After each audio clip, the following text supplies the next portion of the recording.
Es viejo conocedor del programa, ya ha participado en varias ocasiones. Si le parece, vamos a entrar en materia inmediatamente, porque además voy a hablar con usted un asunto que estoy deseando que lleguemos casi al final para hacerle una pregunta. Ok, perfecto. Porque vamos a hablar de genómica personal. Doctor, la primera pregunta le voy a hacer la siguiente. ¿Realizar la compra de pruebas diagnósticas genéticas de forma privada, como se está haciendo ahora, podemos catalogarla como un pequeño gesto revolucionario? En el sentido de que no hace falta estar enfermo, no se necesita una receta médica, etcétera. En este punto es clave hacer una distinción que va a dirigir completamente la conversación hacia un lado o hacia el otro. Perfecto. Si lo que origina la consulta o la petición de voy a hacer un test genético es una pregunta que tiene que ver con salud, entra dentro del campo de la medicina y por lo tanto es un acto médico y no puede, repito, ser dirigido por un consumidor. Si una persona quiere saber acerca de su estado de portador para padecer una enfermedad, tiene que dirigirse a un profesional, un genetista o a un especialista que le aconseje en lo que llamamos consejo pretest, si el test ha lugar y segundo, qué tipo de test hay que realizarse. Y entonces, si ha lugar hacer el test y luego en el consejo post-test explicarle los resultados. Ese es el campo en el que se está circunscrito por ley el estudio de un test genético destinado a resolver una pregunta de este tipo médico claramente, ¿de acuerdo? Y eso está recogido en una ley en la 14/2007 sin ningún tipo de ambigüedad. Segunda pregunta, ¿que una persona tiene derecho a conocer su genoma? Por supuesto. ¿Qué hacer puede secuenciarse su genoma? Pues que lo haga. ¿Que lo va a usar? Pues probablemente nunca. Pero bueno, ahí está la libertad de cada uno. Es que luego yo le haré una reflexión porque creo que se va a utilizar más de lo que pensamos. O por lo menos yo lo he estado pensando. Le prometo que lo está pensando esta noche bastante, ¿eh? Bueno, perfecto. Bastante. Dispuesto a conversar con quien lo considere. Doctor, ¿cuándo se comercializó el primer análisis genético de venta directa al consumidor? Pues es una buena pregunta, pero es que, un test genético, probablemente el que más impacto tuvo al principio de los tiempos fue cuando la empresa americana 23andMe decidió que este genoma se podía estudiar básicamente por Internet y lanzó una campaña fuertísima. Hay que reconocer además que la CEO de la empresa en aquel momento, no sé si todavía, tenía una relación personal con uno de los directivos o el dueño de Google, entonces estaba un poco orientada hacia ese sentido. En ese momento, no me acuerdo qué año fue, 2000 y poco, pues ahí fue cuando realmente despegó de una manera, vamos a decir, evidente el tema de la genética dirigida al consumidor. El consumidor tiene que asumir bajo su plena responsabilidad que cualquier resultado, ya sea bueno o malo, claro. Esa es una parte de la gran duda. Yo no quiero ser paternalista en ningún momento. Una persona que decide de una forma completamente libre y arbitraria hacer un test genético en el que se van a responder dudas acerca de su salud y lo hace por su cuenta, que sepa que en España eso está prohibido, pero si lo hace en otro sitio puede hacerlo, claramente, y que tiene que asumir que el riesgo de la respuesta, claramente. Doctor, en este mismo momento en el que estamos usted y yo hablando, ¿cualquier persona puede secuenciar el conjunto de su genoma? ¿Por qué precio? Pues esa es una buenísima pregunta. Nosotros no trabajamos, ni conozco a nadie que haga secuenciaciones del genoma completo al consumidor. No tengo sinceramente un dato para comprarlo. No sé. Estaremos hablando de un tema de miles de euros probablemente, no muchos, ¿no? Pero algún 1.000, 2.000 euros probablemente. En cualquier caso, es muy importante discriminar aquí otra vez, parezco muy dicotómico, ¿verdad? Dos cosas. Yo puedo obtener la secuencia de mi genoma en un laboratorio que solamente haga secuenciación sin que eso me dé una interpretación de lo mismo, y eso es un coste de laboratorio, y otra cosa es que haya un profesional que interprete esos datos, ¿de acuerdo? Porque esto es como pedir un libro en sánscrito. Uno puede comprarlo y no leerlo nunca. Pues es que es muy parecido en sánscrito al DNA. Uno puede coger la secuencia y tener una secuencia de 3.000 millones de letras A, T, C, G ordenadas de forma concreta y eso no ser de utilidad. Para que esto tenga utilidad hace falta que luego explique. Doctor, he leído que en Reino Unido se están preparando para utilizar la secuenciación masiva del ADN de pacientes de forma rutinaria. Bueno, en nuestros países, en casi todos los países de nuestro entorno, europeos sobre todo, hay una estrategia estatal de medicina personalizada que incluye como primer elemento la medicina genómica. en el ámbito, por lo tanto, asistencial y liderado básicamente por los gobiernos, se han puesto en marcha planes que permiten que la medicina genómica se incorpore al Sistema Nacional de Salud de una forma más o menos rápida y eficaz. Pero, como he dicho siempre, es a través del Sistema Nacional de Salud. Para que sepan nuestros oyentes, se calcula que en la década de los años 20 el número de personas cuyo genoma se vaya a secuenciar ronda en torno a 1.000 millones de personas, el 15% de la población mundial. Esto a mí me produce una primera pregunta. Yo creo que vamos a empezar a tener pacientes de primera y de segunda clase, ya lo somos en el primer mundo, en el segundo y el tercer mundo. Pero creo que todavía se van a acrecentar más las diferencias, ¿no? Pues bien, es una pregunta completamente que no me la puedo hacer en el mejor momento. Mire, si uno plantea tener datos genómicos como elemento de trabajo para nivel sanitario, el primer tema que hay que asegurar es la equidad, ¿de acuerdo? Porque si no, llegaremos a una situación en la que, como muy bien dice, si yo tengo dinero me secuencio mi genoma y lo tengo secuenciado, y si no tengo dinero pues no me lo secuencia. Entonces, cuando uno va al médico, a lo mejor tener datos genómicos es relevante o no. Le voy a decir una cosa también, que hay mucho... Me voy a permitir hacer un símil que igual no es muy científico, pero estamos viviendo una burbuja inmobiliaria del ADN, ¿no? Una cosa es democratizar el acceso a las pruebas de genética para toda la población, y otra cosa distinta es que realmente la información que tenga ese ADN sea útil para todo el mundo. Entonces uno cree que por tener el ADN en casa, en un chip, mire, el exoma, secuenciar las variantes de nuestro genoma son 8 gigas, caben en un pendrive. Es que no hay mayor secreto de todo esto. Pero cómo usar eso es que no tienen todavía ningún tipo de desarrollo establecido. Entonces, bueno, habrá gente que pueda pagarse tener un genoma en un chip, en un pendrive, por supuesto. Que lo vayan a usar, pues es que no lo sé.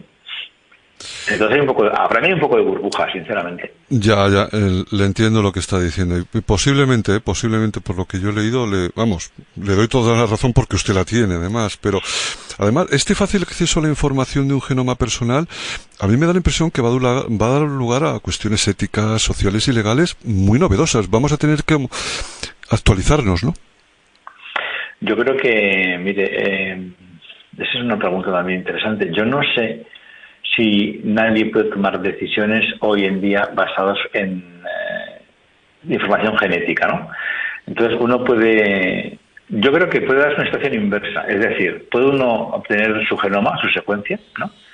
Y decir, bueno, pues lo vendo a una empresa farmacéutica que quiere tener datos genómicos de mucha gente. Entonces le vendo mi genoma y que luego haga lo que quiera con ella, ¿no? Esa situación sí la veo posible. Porque si mucha gente hace su genoma y se da cuenta al tiempo que no lo usa para nada, a lo mejor lo puede vender al mejor postor. Eso lo veo posible. Que existan herramientas de segregación basadas en información genética, lo veo ahora mismo, desde luego es ilegal completamente, lo que no quiere decir que no sea posible, ¿de acuerdo? Entonces sí que es posible establecer algún tipo de sesgo, pero ¿sabes lo que ocurre? Que es que también hay mucho mito acerca de este sentido, ¿no? A mí la gente me pregunta, ¿pero usted cree que yo podría fabricar un niño a la carta? Me dicen, ¿no? ¿Podría manipular los genes para tener un niño? Y dije, mire, no lo sé, pero es que controlar el color del pelo son igual 800 genes. Entonces no hay herramientas para controlar 800 genes hoy en día. Con lo cual, eso de que podamos utilizar información genética para segregar, me cuesta. Es que la verdad es que el doctor Mengele tiene que estar frotándose las manos. Claro, claro, pero esos caracteres eran fáciles, ¿no? La película Los niños del Brasil, ¿la recuerda, no? Claro, absolutamente. Estamos hablando, doctor, de que al final esta medicina del futuro, si la podemos llamar así, pretende convertirse en una medicina personalizada o lo que llaman también ustedes medicina de precisión. Pues mire, eso es una tarea importantísima. Yo creo que es la medicina personalizada tiene una esencia básica, que es el paciente como centro de la investigación y el desarrollo, ¿no? Una cosa que hemos pasado durante muchas épocas en medicina es de concebir la evolución y la investigación biomédica en base a drogas, en base a comportamientos, en base a tecnología. Lo cierto es que la medicina va a pasar de ahora en el futuro por el paciente como elemento vertebrador de todo ello. Y eso quiere decir que la información que ese paciente tenga en su genoma o en el caso del cáncer, en el tumor que ese paciente tenga, en el genoma de ese tumor que el paciente tenga, va a vertebrar claramente la medicina a partir del futuro. Yo creo que no se concibe ninguna especialidad médica en la que la genómica no tenga un papel ya súper relevante. La competencia yo creo que ha sido fundamental en este caso para dar este paso hacia este tipo de medicina, porque según parece ha habido un pico muy grande, ¿no? Entre Estados Unidos e Inglaterra con la iniciativa Genomics England, ¿no? Sí, pero mire, han sido ellos los que empezaron el problema, y bueno, el problema, la guerra, ¿no? De alguna manera. Claro, el proyecto de los 100.000 genomas de UK se lanzó primero porque Tony Blair tenía un interés personal en replicándoles en Obama, lanzó el plan Obama de los genomas también, lo que quiere decir que aparte de esa publicidad que se ve mucho por la prensa, que hay que saber que la Alianza Francesa para la Genómica pretende también secuenciar 200.000 genomas de 200.000 franceses y tal y cual. Fíjese, el problema no, la ventaja que tenemos, que en España hemos ido un poquito tarde, que estamos aprendiendo de los errores de los demás. Entonces no tiene sentido decir voy a secuenciar 100.000 personas si no dirijo antes las preguntas. ¿Para qué? ¿Y cómo nos organizamos para que eso sea eficaz y revierta a la sociedad?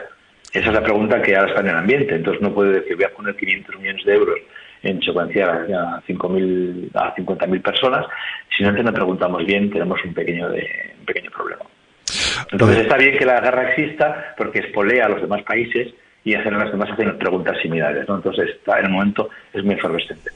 Ahora, de todas maneras, yo creo que tienen que estar muy contentos, doctor Cigudosá, porque es que últimamente se habla de genética a punta de pala, que hasta hace unos años no se hablaba nunca. Todo el rato. Sí, mire, de hecho ahora mismo vengo de un curso de la Universidad Internacional Méndez Pelayo en Santander, donde he estado participando en una de las ponencias acerca de la medicina personalizada dentro del Sistema Nacional de Salud, ¿no?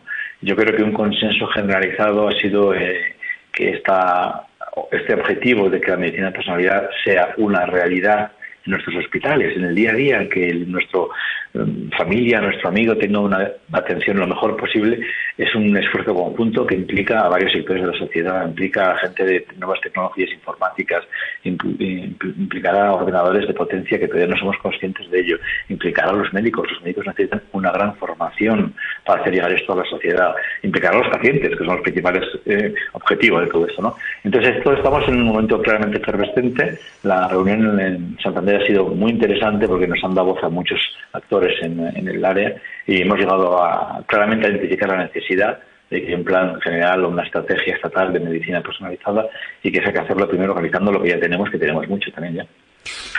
La verdad es que, siendo entrevistador, ya no soy periodista, porque yo soy abogado y no voy a meterme donde no me llama nadie. Pero la verdad es que me espantan estos macrotitulares, doctor, que se saca algún erudito, no sé si después de tomarse un par de vinos, y entonces aparece la democratización de las tecnologías de secuenciación del ADN. Ya lo estoy viendo en alguna revista. ¿Esto qué es? Pues mire, yo tengo hace un par de años me preguntaron de un medio de divulgación profesional, no sé si era Diario Médico o Gaceta Médica, acerca de que hablara de la democratización de estudios genómicos. Yo creo que hay una especie de continuo, ¿no? En el que yo quiero entender la parte buena de democratización como que es que la tecnología está accesible a cualquier persona que la necesite. Y luego está la parte un poco que me gusta un poco menos, sinceramente, en la cual quiere decir que como el genoma está ahí, lo tenemos todos perfectamente accesible y que es bueno usarlo. Yo creo que las cosas siempre se hablan cuando hacen falta, ¿no? Entonces, y le voy a poner el ejemplo de la democratización que explica bastante bien el tema. A mí mucha gente me pregunta, mire, yo quiero hacer mi genoma y entonces le pregunto ¿por qué? Y dice, la natural respuesta a mi repregunta es porque quiero saber cómo estoy de salud. Y entonces digo, mire, no, si quiere saber cómo está de salud, hágase usted un chequeo médico. Pase por una clínica y que hagan un escáner de cuerpo completo. Eso le va a informar más acerca de su salud que su genoma. Claro. Y entonces me dicen, pero es que para eso necesito un médico. Y yo, claro, y para el genoma también. Entonces, democratizar, por supuesto. Mire, hace años hacían todo el mundo chequeos súper organizados, pero eran dirigidos por un médico. Pero es que llegaremos a lo mismo.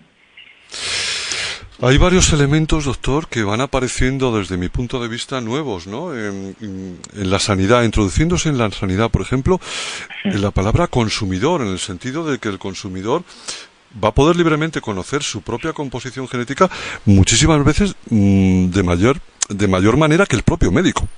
Vamos, esto es seguro. porque cada especialista reconocerá dentro del genoma aquella parte que esté directamente relacionada con el problema con el que tenemos que tratar.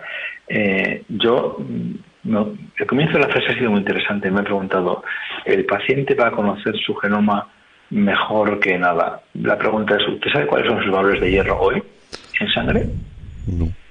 No. Va uno y lo mea, lo mira y va a una analítica y dice, tiene usted un 200, ¿no? Estamos hablando de biomarcadores. Mire, el genoma, aparte de ser patrimonio, porque tus genes es tu herencia y tu futuro, tiene un montón de lecturas. Una lectura evidente es esto es lo que me hace ser como soy, y otra lectura evidente es me hace padecer las enfermedades que puedo padecer. Pero es que eso se utiliza no todo el genoma, sino biomarcadores extraídos del genoma. Y entonces eso es un poco lo que estamos intentando poner sentido en todo este mare magnum. Por supuesto, conocer el genoma, el paciente va a conocer su genoma perfecto, pero es que no lo va a poder leer. ¿Sabe? Es que tener, repito, 3.000 millones de letras organizadas en un fichero no quiere decir que sean utilidades, que no, eso no es útil. Entonces yo puedo ir con mi genoma a todos lados, pero no lo conoceré. No sé qué quiere decir el genoma en esa secuencia. Pues le diré como le dijo un amigo mío a un inglés, que le dijo, como me digas a que no hay huevos, te los leo. El español ya sabe. Doctor, también me imagino que los pacientes, y creo que esto es bueno, en vez de ser sujetos pasivos, al final receptores de los tratamientos, también se van a convertir en participantes activos, contribuyendo a la investigación, etcétera, ¿no? Van a participar mucho más. Es que no debe ser de otra manera. Yo creo que exactamente es uno de los elementos que todo el mundo tiene en consideración, que es exactamente ese, el papel que tiene que jugar el paciente, entendamos barra consumidor, yo me gusta más llamarle que es el elemento que define el proceso. Las cosas están aquí, los médicos existen porque hay pacientes. Entonces el paciente es el que tiene que entender que todo va a él. Lo que no tiene que ser necesariamente estricto es que el paciente sea incapaz de interpretar los datos, ¿de acuerdo? Entonces yo por supuesto que tiene que tener los datos, pero es que ¿sabe lo que pasa? Que yo creo que estamos banalizando de verdad mucho el tema del genoma. Una persona que recibe un informe de anatomía patológica puede interpretarlo o no, pero el informe tiene datos y una interpretación que hace el patólogo. Pues con la genética ocurre lo mismo. Los datos están ahí y el paciente se puede llevar su biopsia y su ADN en un pen. No tengo ningún problema con esto. Es su derecho es su derecho y su obligación tener ese dato. Pero la interpretación la tendrá que hacer alguien que sepa, ¿no? Entonces, yo creo que analizar el tema de la genética nos está llevando a que cada uno va a tener el genoma y tal. Yo hace mucho tiempo que asisto a ferias de desarrollo donde dice, no, el paciente va a ir con el genoma a la consulta del médico. Digo, puede que sí, pero realmente esto ya está atrasado. El genoma va a estar en una nube, ni siquiera está en un pendrive. Y lo que puede hacer el paciente como elemento es decir, quiero que usted me estudie el genoma para ver si me pasa esto. Ese elemento decisorio es el clave, ese.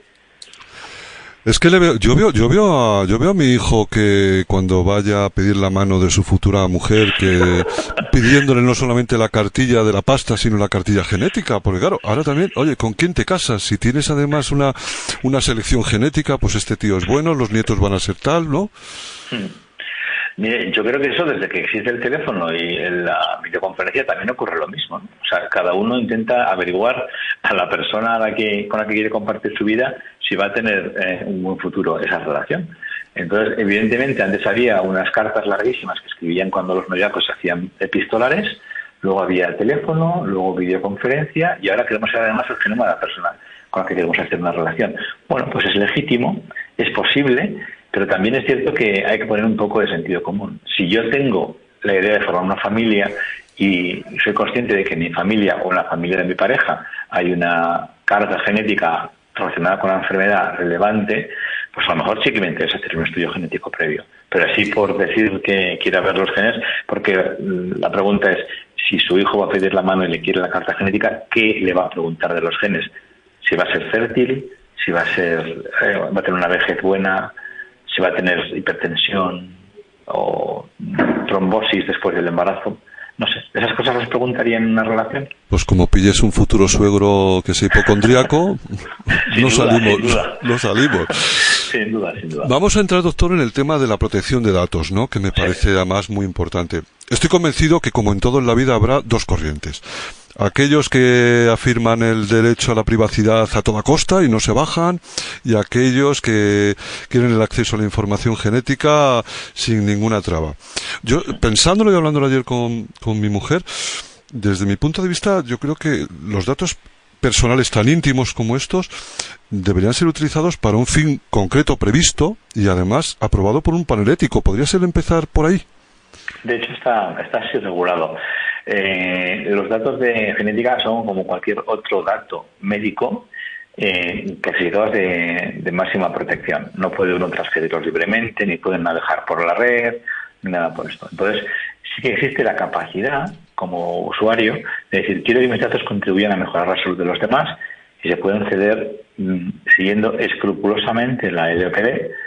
La LOPD, que por cierto se está trabajando ahora mismo en una nueva actualización que concierne directamente a la genética. Es un tema también interesante.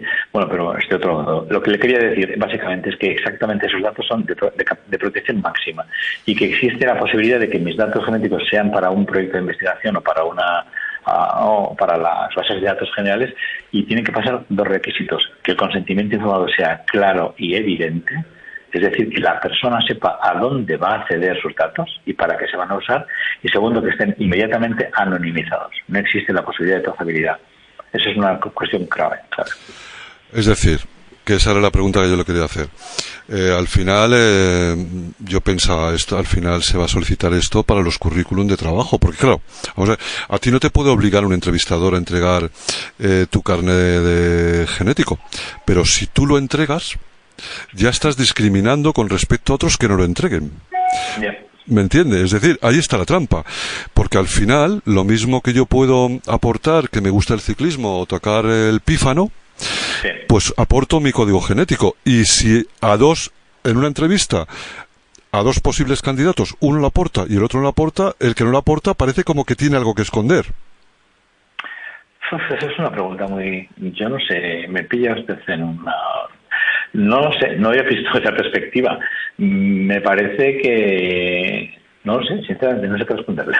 Me deja usted sin palabras. Pues la pensamos, ¿no? La verdad es... porque claro, es que es verdad que la protección no te obliga, pero tampoco te obliga a no entregarlo.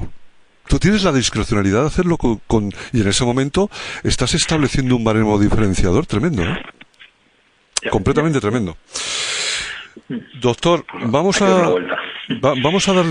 darle una vuelta.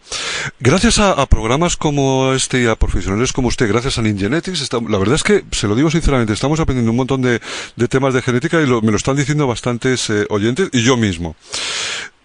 Hemos aprendido que el hecho de tener una variación genética no necesariamente determina que los efectos asociados vayan a aparecer, ¿verdad? Sí. Eso significa que también con este tipo de análisis podríamos alertar a partes de la población que en su momento no deberían por qué estar alertadas, ¿no?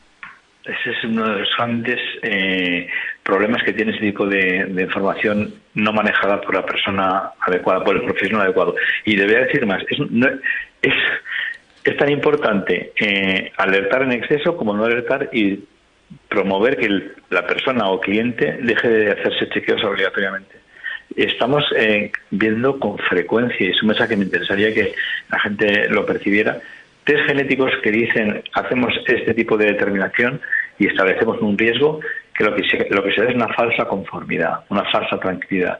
Como el test no es bueno, dice usted no tiene riesgos o no tiene riesgo mayor que el de la población, la gente tiende a bajar la guardia y a relajar sus sistemas de control. Eso pasa con frecuencia con test de cáncer de mama hereditario que no están bien hechos y usted no tiene riesgo y está probablemente en riesgo de verdad. Pero no por el test, sino porque la persona deja de hacerse mamografías, por ejemplo.